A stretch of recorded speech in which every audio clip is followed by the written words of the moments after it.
السلام عليكم متتبعي الكرام، ومرحبا بكم في قناة شهيوات بلادي مع زكريا. اليوم ان شاء الله نشارك معكم خبزه معمره او خبزه بدوازها على شكل بسطيله، كتجي رائعه لا في الشكل لا في المذاق، بواحد الحشوه اللي لذيذه اقتصاديه سهله.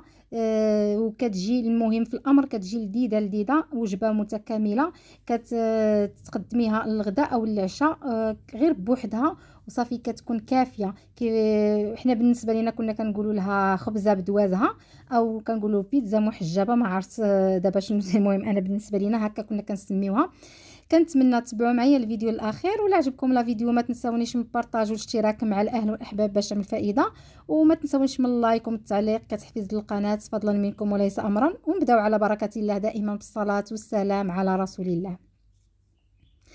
اول حاجه عندي هنا تقريبا نص كيلو ديال الدقيق، نص كيلو ديال الفرص عادي ماشي شي حاجه، غير الفرص العادي. عندي واحد المعلقه صغيره ديال الملحه، والخميره كذلك معلقه صغيره. الملحه كيبقى على حسب الذوق. صافي غنعجن الماء غير من الروبيني حيت الجو راه سخون.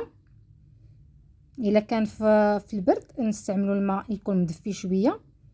صافي ما غادي نعجنها، زعما ما غادي ندلكها ما حتى شي حاجه، غير نجمعها كيف ما هتشوفوا معايا في الفيديو. راه ما كتحتاج لا دلك لا والو، كتجي رطبه وخفيفه ومهويه. صافي غير كنجمع وكنزيد الماء حتى ما كيبقاش ليا الدقيق تماما، حتى كيتحول للعجينه. كنستعملها تكون شي شويه تكون خفيفه. اللي بغى يضيف هاد العجينه يزيد لها شويه ديال الزعتر ممكن، او الزعتره، اي حاجه اللي كيبغي ينسم بها العشوب يمكن له يضيفها لهاد العجينه. انا ما نضيف لها حتى شي اضافات، يعني غندير غير العجينه بوحدها.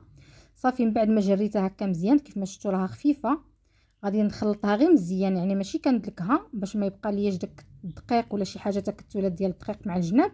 وغادي نخليها ترتاح، وكان حتى يضاعف الحجم ديالها. كيف ما شفتوا راها كتلتصق في اليد، يعني راها خفيفه. غنغطيها حتى تضاعف الحجم ديالها تخمر مزيان، عاد باش نرجعوا نوليو نكملوا المراحل ديالها. صافي هنا من بعد ما خمرات ضاعف الحجم ديالها، غادي نرش يديا بشويه ديال الزيت باش ما تلصقش معايا حيت راها خفيفه.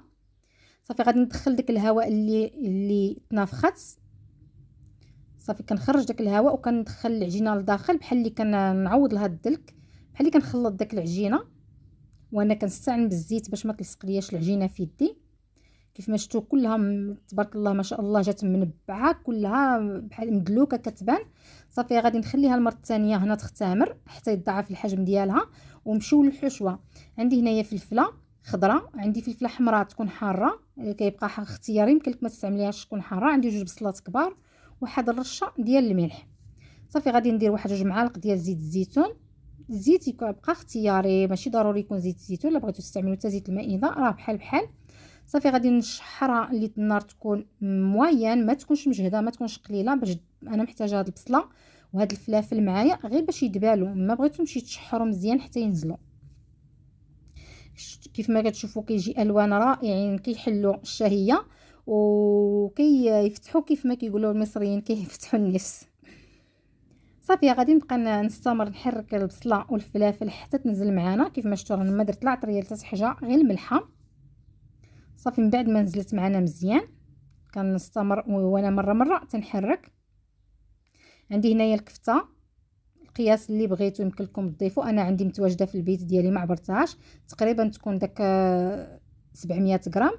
عندي انا الكفته هنايا ملحه، هادشي علاش مبغيتش ندير انايا العطريه. او عندي الكفته فيها التوابل الكفته معطره. الكفته عندي من قبل انا مخبعاها بهذه الطريقه هكا كتجيني ساهله، ملي نبغي نستعملها كنستعملها بهذه الطريقه، ما كنحتاجش نعطرها لان عندي الكفته معطره.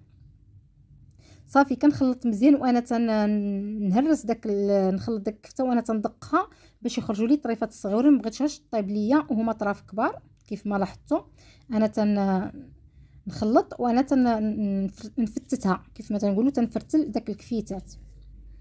بغيت انا تكون الكفته فريتات صغيورين. صافي كنبقى نفرتلها. صافي هي من بعد ما طابت ليا غادي نطفي عليها حتى تبرد، وغادي نرجعوا للعجينه.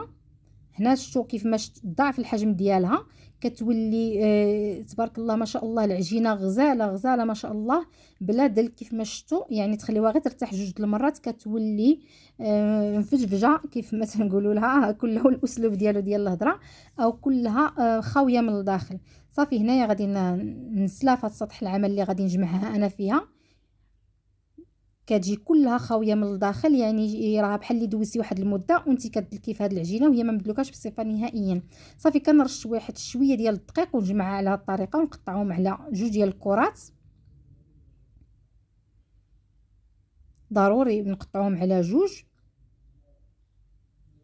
صافي وغادي نجمعوها على شكل كرايه ونخليوها ترتاح واحد شويه، ما نخليوهاش ترتاح بزاف وكان غير باش تنطلق معنا. كي شفتوا كتجي كلها منبله بحال اللي راكي واخده وقت طويل وانت كتدلكي فيها وهي غير جامعاها، وما كتاخذ لا تمره لا وقت، غير خليوها ترتاح راه كتجي ناجحه 100%. حتى في الخبز العاديه الا بغيتي طيبيها خبز. هنايا عندي القرعه الحمراء او اليقطين، سلقتها مزيان حتى طابت، ودرت واحد شويه ديال القزبور والثومه وشحرتهم مزيان، وكنضيفهم هاد الحشوه راها كتجي لذيذه وفي نفس الوقت صحيه. كيف ما معروف اليقطين راه قرعه صحيه، علاش لا ما نستعملوش هكا في خبيزات ماشي غير في الكسكسو. صافي هنايا من بعد ما ارتاحت ليا العجينه تماما صافي قرصتها على هذا الشكل هذا. انا ندير هذه الخبيزه ديالي على شكل مستطيل كيف ما بغيتو، يمكن لكم تستعملوهم هكا مدوره. صافي رققتها مزيان حتى رققت مزيان بحال شكل بيتزا كيف ما تنقولوا، راه قلت لكم من الاول بيتزا محجبه. صافي رققتها مزيان حتى رققت. هنايا عندي البطاطا مسلوقه، ضفت لها شويه ديال المطيشه مشحره، داك المطيشه كنشحروها على شكل بيتزا بتويمه وزبيته بلديه كنشحروها مزيان، وداك البطاطا اللي سلقت كنشحرها فيها وكتجي على هذا الشكل هذا حتى هي كتجي لذيذه. يمكن لكم تضيفوا هذه البطاطا مع المطيشه او لا صوص طوماط، يمكن لكم ما تضيفوهاش. انا متواجد عندي تصاب عندي واجد عندي من قبل حتى هو بغيت نضيفو، علاش لا نستعملوا اكله مخلطه. راه يمكن لكم تكتفيو غير بداك التشحيره ديال داك الكفته مع الفلافل والبصله راه كافيه. صافي غادي نضيفها في هذه العجينه هذه ونسرحها مزيان تجيني طبقه متساويه.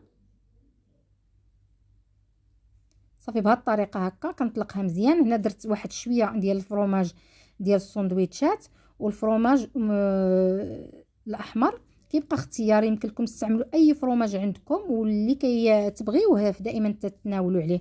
فهاد الاثناء راني قرصت او طلقت العجينه اللي غادي ننزل من الفوق ونغطيها على هذا الشكل هذا. كيف ما شفتوا راها سهله ماشي شي حاجه كثيره وما كتحتاج شي عناء، يعني راه اين فوا زعما توجدي العجينه كتشحري الحشوه. هي الخبيزه واجده معانا. بالنسبه ليا كنوجد العجينه هي الاولى تنخليها تختمر، كنوجد الحشوه هي العجينه دغيا وجدات، وفي نفس الوقت الحشوه حتى هي وجدات من بعد بوجاره تتخمر تنكون انايا طابت ليا الحشوه وخليتها تبرد. صافي كيف ما شفتوا غنستمر بهذه الطريقه. كنجيب العجينه اللي تحتانيه تنطلعها بهذه الطريقه كيف ما شفتوا، كنطلعها بصبيع هكا من التحت وكنغطي باش ما نتفادى بان تبغي طيب ليا في الفران تحل. باش ما تحليش ضروري نطلعها بهذه الطريقه ونضغط عليها. راه ما كتجيش باينه بصفه نهائيا بانك مخبها هكايا، راه ما كتجيش بصفه نهائيا من تطيب بانك راه طاويه العجينه من الفوق. المهم ضروري باش تمكنوا تكون مسدوده هي باش تمزقت العجينه، حيت راها خفيفه، ولكن ملي كنديروها خفيفه كتجي العجينه كتجي زوينه وكتجي واخا الحشوه لداخل معمره بزاف كتجي العجينه هشه ورطبه. صافي هنا كنتقبها مزيان تنرشها بواحد شويه الزيت غير باش كتحمر معنا. صافي هنا درتها في الفران طابت تماما، خدات معايا واحد ربع ساعه في الفران. النار اللي تكون بحال اللي غنطيب الخبز تماما تكون شويه عاليه، كتحمر ليا من الفوق ومن التحت. وكنرش عليها شويه ديال الفرماج الاحمر، كيبقى كيف ما قلت اختياري اي فرماج، ولكن الفرماج الاحمر كيجي احسن. صافي كنردها غير باش كيذوب معايا داك الفرماج كنزلها. هنايا زينتها كيف ما شفتوا من بعد ما خرجتها خليتها ضروري تبرد واحد شويه غير علاش يتماسك داك الفرماج ما تيبقاش يتلصق معانا. وزينتها هكا ببرونديلات ديال الحامض وواحد شويه ديال المعدنوس اللي قطعته. راه كيجي داك انت كتناوليه هكا طريف ديال هاد الخبيزه هادي. كتناوليها يجي مع هذاك المعدنوس. حنا ما درناش المعدنوس في الحشوه ودرناها خارج الحشوه، كتجي لذيذه، كتجي غزاله ومنكهه بداك الريحه ديال المعدنوس. نقطع معكم واحد الطريف وتشوفوها من الداخل كتجي رائعه. كما شفتوا كتجي الشكل ديالها رائع رائع ما شاء الله، والمذاق حتى هو روعه. وكتجي على شكل بسطيله او البسطيله الكذابه، يعني بسطيله بلا ورقه. هذا هو الشكل ديالها كيف ما تيجي من الداخل. كتجي شبعانه يعني معمره بزاف، الحشوه كثيره فيها. العجينه كتجي هشه ورطبه، وفي نفس الوقت ملي تنقطعها كتسمعي داك القرقشه اللي من الفوق، داك الدهين اللي باش دهناها بالزيت خلات داك العجينه من الفوق كتجي بحال اللي مقرقشه شي شويه، وهي في نفس الوقت رطبه. انا نقطع معكم واحد الطريف وغادي يبان لكم بان راها تتقطع مرطبه بزاف بحال اللي كتقطعي شي كيك. وهذا هو الشكل النهائي ديال هذه الخبيزه اللي درنا بزوازها. وكنتمنى يعجبكم الفيديو ديالي اليوم، وكنقول لكم الى اللقاء.